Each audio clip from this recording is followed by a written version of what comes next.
You know what really chaps my tuchus? Leaving something to marinate all day only to take it out of the oven and it's got the consistency of a snow tire.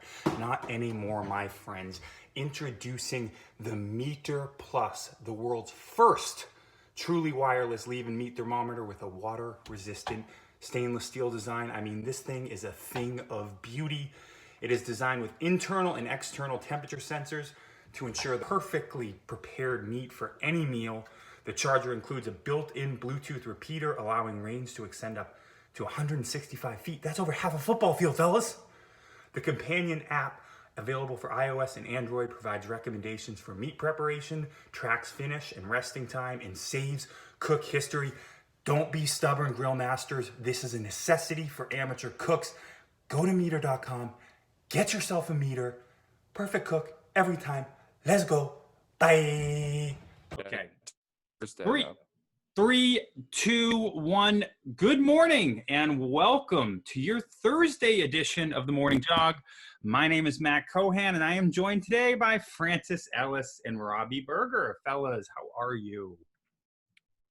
You guys want me to button up? Am I too low on the buttons, or are we my okay? thought is that there is never such a thing as going too low, honestly. Yeah, I was going to ask you guys. I was going to wait. I mean, I'm definitely flashing a little leather here. Yeah, well, I wish pre-show that I it were saw you more of a fidgeting. V instead of like this weird kind of bacon neck. You know, you and me both. I wish it Yeah. was more as well, but like, you know, I'd go you one get more what you button get. up until you can pump that chest up a little bit.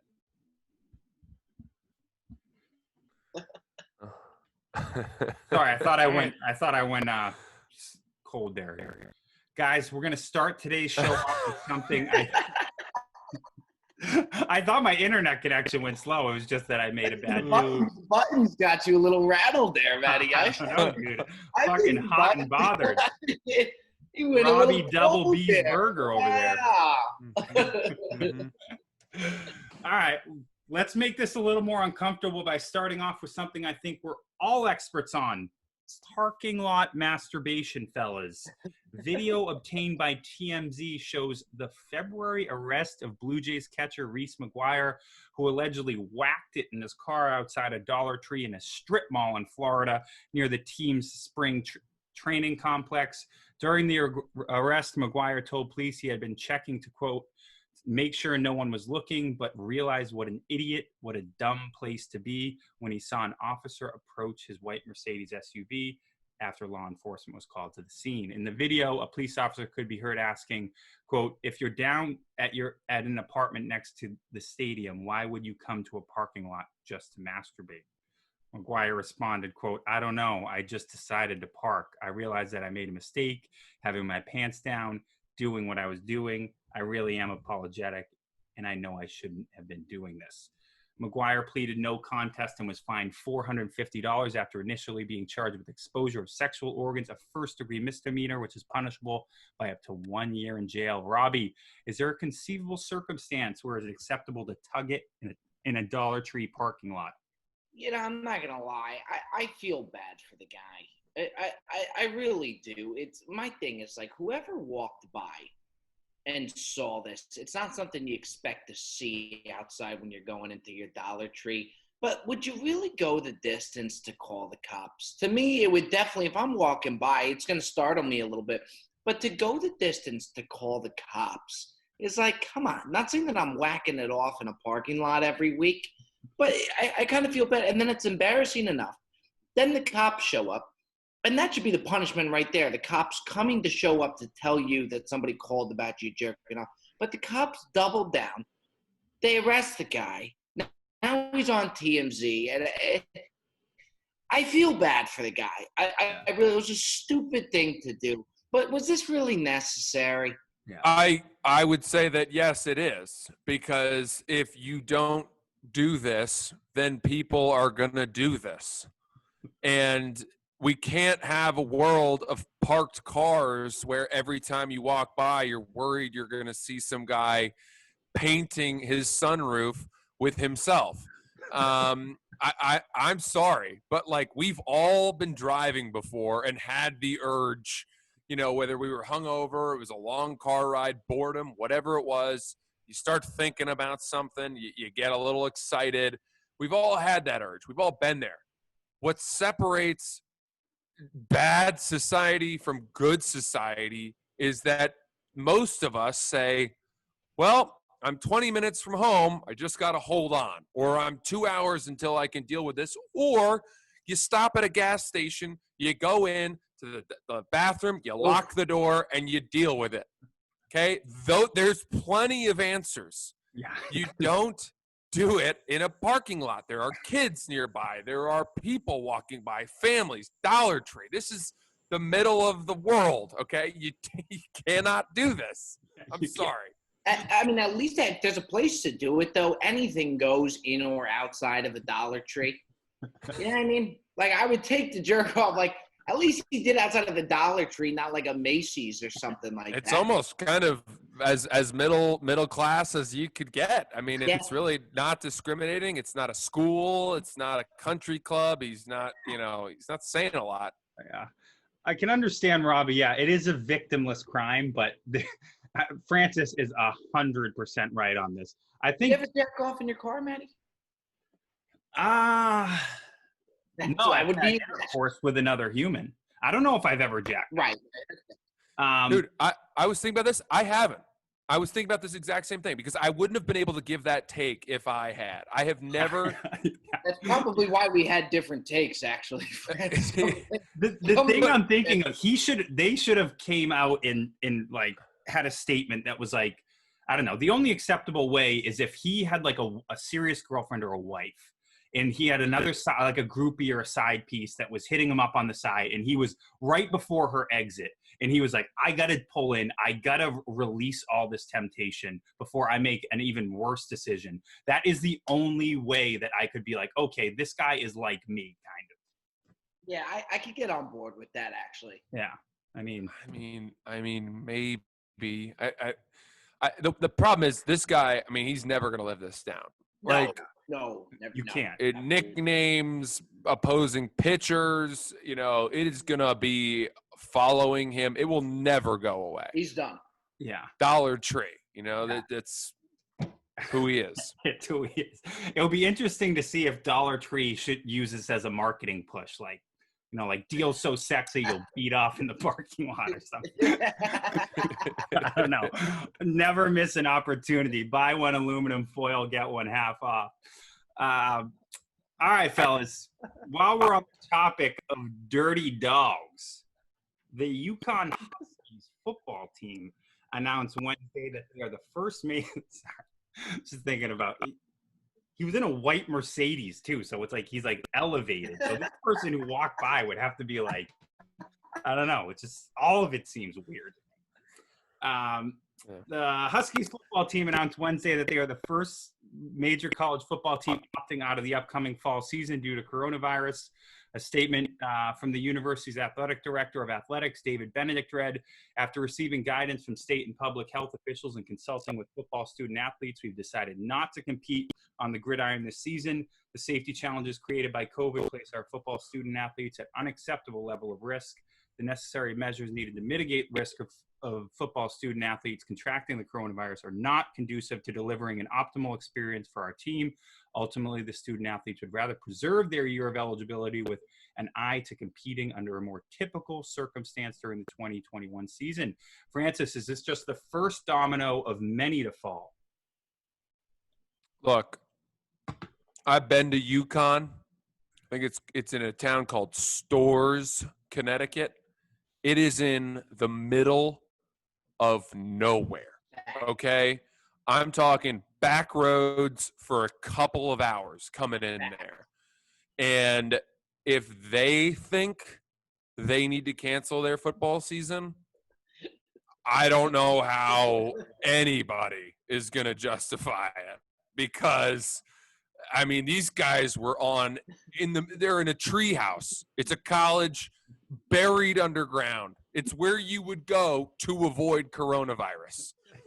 And they've canceled their season. It does not bode well. But we all knew this. I think, honestly, I tip my cap to them for being the first ones to do it, acknowledging that. Because then you get out in front and you say, like, well, we were the first people to put our student athletes' well-being ahead of the revenue that comes in from football. It'll be interesting to see when Alabama does it, because the second you get an Alabama or a Georgia or Clemson, it's over. But I would say we're a week or two away from that. It's a great take, Francis, and I don't say this often on the show, but that's a great take from you. It really is. I think if you were to do a college football bubble, it would take place at UConn. UConn would be the place to run the bubble. And another thing that I'll build off of, as soon as an SEC school drops out, it's done. That's it. Toast. Mm-hmm. Georgia, Alabama, LSU. As soon as any of that happens, toast. People say, UConn canceled the season. UConn season was canceled years and years and years ago. They stink. The person that affects most is the teams that were able to get UConn as an away game on the schedule so they could cross off an away game, and it's an easy W. Mm-hmm. They've been canceled for a long time. Great point, Mr. Francis Ellis. I wonder actually how much would UConn be losing here? Because I know the NFL makes probably most of its money off like TV contracts. Like, is a team like UConn, who wouldn't have fans in their stands anyway, like how much money would they be like? I don't know. I'm not sure it's that much of a sacrifice for them. Dude, this is my thought. I think the majority of Title IX manifestations benefit women's programs in college, right? So the one of the things about Title IX is that if you have a major revenue team, like a men's basketball team at a big school, half of the donations and the funding that goes to that school has to be split. The money has to be split between the men's and the women's teams. I'm pretty sure that's the case. I think that the UConn men's football team is probably the only men's team in the country that actually benefits from the fact that the UConn women's basketball team is as successful. They probably get gear as a result of Gino Auriemma and the UConn Huskies, Lady Huskies. God. That's so. We are just dogging UConn. So great. Are they still winning, by the way? Is UConn still like the only good team? And I think their streak was broken, but yeah, I mean, there's still like, if you're a women's basketball player, you dream of going to UConn. Right. Maybe there's a couple people out there right now that are applying to UConn as a school, and they just took it off of their list. If somebody's applying to you, we just dogged them. And the worst thing about it is everything that was said is true. I mean, as funny as it is, it's all true. Yeah. All right, fellas. I can't believe I'm saying this right now, but Tekashi 6ix9ine is alive and free.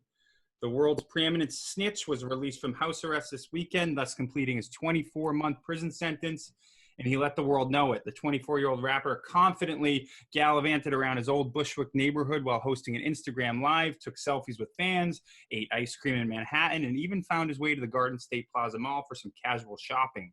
Tekashi told TMZ that he's rolling like Trump and hired 22 former law enforcement officers for around-the-clock protection. He also said he's going to have 5 bulletproof SUV-like cars to escort him around town. Back in October 2009, Complex spoke with several security companies about 6ix9ine's case, and while all of them claimed that 24/7 security is possible, it is unprecedented, expensive, and dangerous. Peter Curcio, COO of Arrow Security in New York, claims that the going rate for his company's service would be $140 an hour, which would total over $1.2 million for 1 year. Francis, is being Tekashi's bodyguard the most dangerous gig in America? I don't buy anything that Tekashi says. He says 22 bodyguards. From the clips that I saw, it was 4 or 5. And even then, he's kind of running the whole time. It doesn't look fun. Yeah. So I don't think that he should go out anywhere. I think this was a publicity stunt for him to be able to say, 1, I can afford a crazy security detail, and 2, I'm not afraid of people shooting me. Look at me, I'm going to the mall, yada, yada. But if you look at the clips, he's basically being whisked through the mall, almost carried on the shoulders of these bodyguards. I can't imagine he was there very long. That's not a fun ice cream cone he's eating. So, you know, if I had to guess, I'd say he's not going to have this security detail around 24/7, and he's just going to stay in his house, as he should, as much as possible. When you have become this guy and you've angered so many people who want to kill you, you can't move anywhere. That's just the way it is. So use your millions, not on a security detail, but instead on buying the best, fortifications for your home, deck your place out, and then stay there. Stay put. That's my advice. Yeah, I may have to hire a bodyguard after this take, but in all honesty, maybe snitching is not the worst thing. You know what I mean? It's like, think about it. This guy, his life was already in threat if he was in jail. He go ahead and snitches. He saves himself years and years and years in prison. He comes out. People are going to still listen to his music, probably more now, because now they're even more intrigued. And it makes you think. It's like Tekashi kind of got off better, and I guess it's a point on the board for Team Snitch, because it really did seem to kind of, in a weird, fucked up way, he would have always been a threat. It kind of's working out for the guy. Yeah, he must have been a leper in a previous life. Dude, the guy got off whatever it was, months early because of coronavirus, then signed a $5 million deal to do a 1-hour live stream, had his song go #1 on the Billboard. The guy's swimming in money. I mean, he's untouchable, dude. He might be the bravest person I've ever seen in America today. Just, it's pretty impressive. I mean, fuck it. It really kind of, in a way, worked out for him. It did. Yeah. I mean, I could tell you that every time I've snitched in my life, it has helped me. So that's a good point, Robbie. The country club snitching just hits different, Yeah, imagine Francis rolling around the suburbs of Maine with like 15 bodyguards. Snitching at private school doesn't exactly mean you have to watch your back. Yeah, that guy didn't replace his divot. Yeah. Hate those people. Monsters. I do hate those people, actually. All right, boys. boys. Matt, the guy who started out so cold, you really came in hot. I know. I was going to actually end it after that one, dude. You had that cold start, and boy, did you bounce back well. And neither of you guys bailed me out either. You just let me wallow in it for about what seemed like 5 minutes. All right, fellas. That's your Thursday edition of the JOG. Good energy today, guys. We will see you soon. We love you. Bye-bye. Yeah. Bye.